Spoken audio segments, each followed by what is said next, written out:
out there in YouTube land? Okay, I have a surprise review here. This is for a review of Peripherial, the graphic novel, which has not been published. I got my hands on a media copy and was given permission to review it, I guess despite the fact that it may or may not be out. Now, I reviewed the movie earlier, but for those of you who haven't seen that review,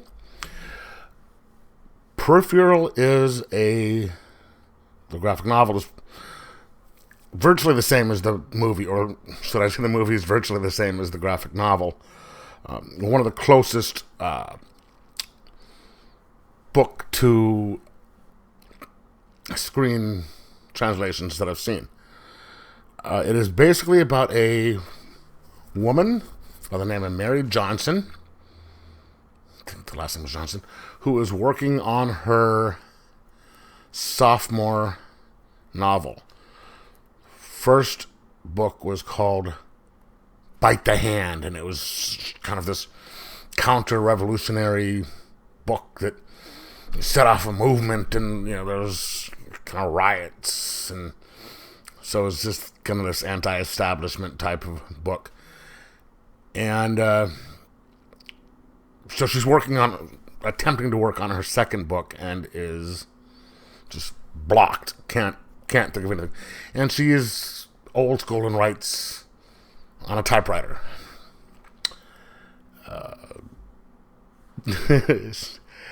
And it's set in England. And her editor, publisher is giving her a bunch of problems, saying, "Hey, look, you need to get to work, get this stuff done. Look, I can send you some editing software to help with the process." And she's like, "No, I don't use that type of stuff." But it turns out that she's broke. She has her power has been shut off. Heat's about ready to go, and finally she relents and says, "Look, you pay my freaking bills, and I'll take your stuff." Now, that is just the basic plot. But see, this kind of the way it is the woman telling the story, and what she says first is pretty much sets the tone for the book. It says, "So you want to write a book? Be prepared to fight. Writing is violent, bloody, brutal, relentless." And that is part of one of the many tones and themes of this book. I mean, there's quite a few that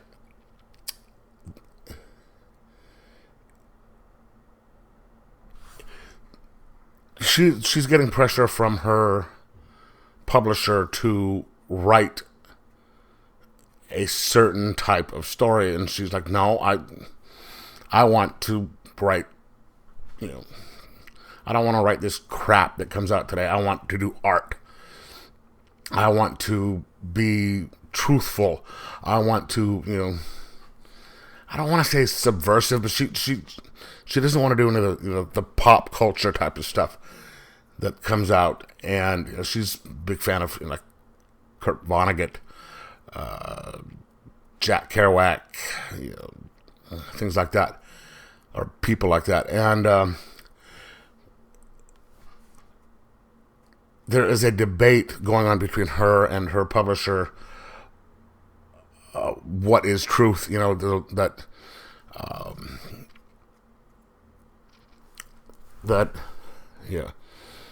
some of these guys, they eventually get built up and become the establishment, and they can that people change. They'll either, stick to writing the stuff that like she wants and die broke, or go, more popular and make money. And there's also a huge debate on the use of technology. Does technology help? Does technology hinder? And it plays both sides, but there's more. The story is more, I don't want to say anti-technology, but it is. It's not, proposing that we become Luddites. It's just, saying, it's being misused. Technology is being used to manipulate us, making us not think for ourselves, to, believe what the big corporations, and this is also another, thing of the book, want us to believe. And it is all about power. It is all about control. You need to think for your basic thing is art versus commerce, control over freedom of thought, and one of the things here, and I'm looking this up because I took a picture of it, is Peripherials even actually has a meaning in there, or actual characters in the book. It says, these peripherals are experts in social camouflage. They live unseen inside your home, visible only out of the corners of your eye.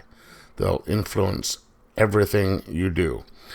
And that is, peripherals, in the way the story is written, are created by the technology, by the corporations behind it, the branding, and it's some of these people that are creating, they're playing both sides against the middle, according, in the story.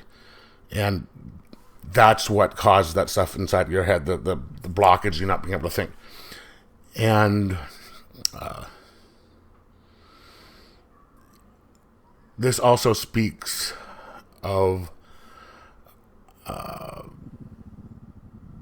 the price of fame. You're going to get stalkers. You're going to get some really weird people on you,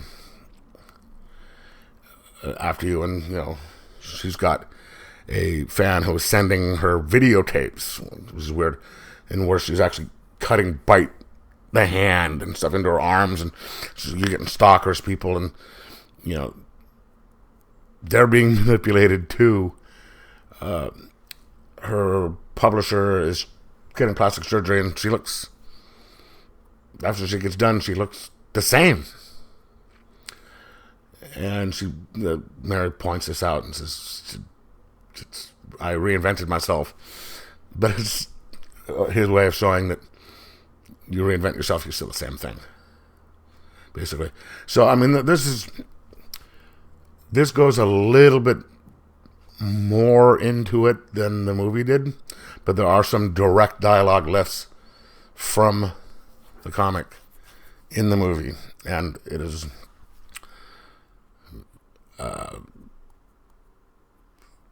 the technology in this one takes in the novel, graphic novel,